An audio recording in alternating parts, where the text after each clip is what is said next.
Greetings Nintendodians, Mark Bozon here with IGN.com to give you my video review for Call of Duty Modern Warfare Reflex for Nintendo Wii. Now let's saddle up. Do it. Breaching! Go!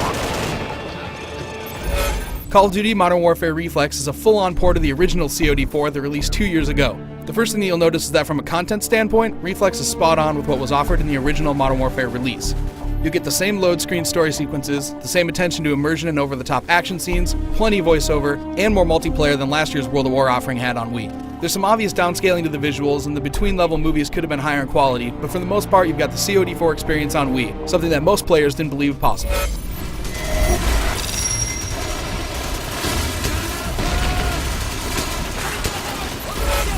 Gameplay within Reflex is definitely a bit of a mixed bag.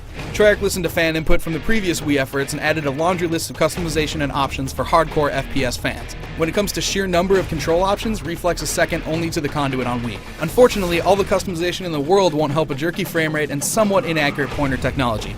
Yes, Modern Warfare made it onto Wii, but it comes at a huge price, with the game's frame rate seldom locked at even 30 frames per second, resulting in a pretty rough ride.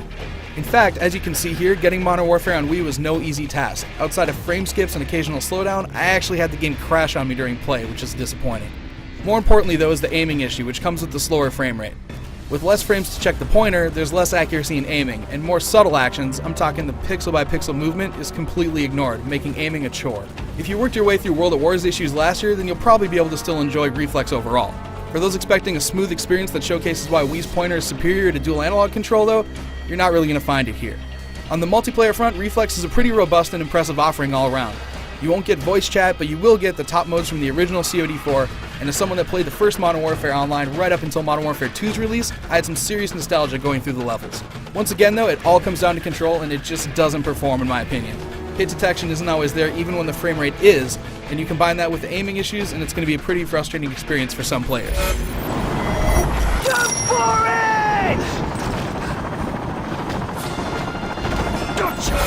Call of Duty Modern Warfare Reflex Edition isn't a bad game, it's just a touchy one.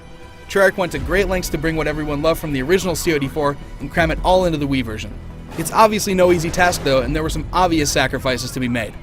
Most Wii hardcore FPS fans are going to warm up to Reflex in no time. For others though, the crash bugs, frame rate issues, and sometimes inaccurate pointer control makes this a tough sell. There are better shooters out there on Wii, and there are better Call of Duty ones at that. For my full written review, head on over to IGN.com.